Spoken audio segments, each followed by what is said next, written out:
Hey guys, here I want to give you a recipe for a hops tea or just a hops drink.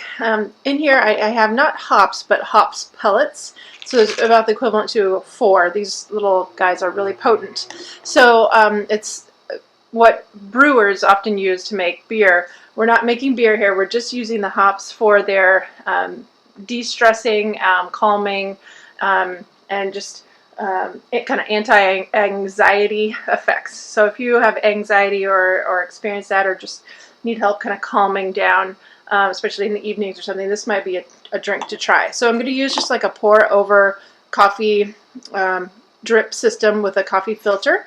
And because these pellets are, when they are heated up and when we add this 8 ounces of water, they're going to turn very much like a fine coffee ground. And so even using like a tea ball or some sort of strainer, you're going to have a lot of little particles in your drink. So I like to use a coffee filter.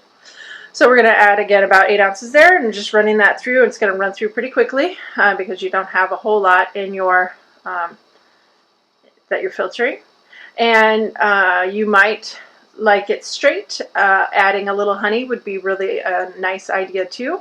But again, hops are very good for you, and they're really helpful with insomnia. So helping the mind to calm down and helping you to ease into sleep. And so this might be something to try. So again, there's just the hops. It just, again, it looks a lot like coffee grounds. It's very very fine, so a coffee filter is a nice way to go. So try a hops drink to ease anxiety and or insomnia.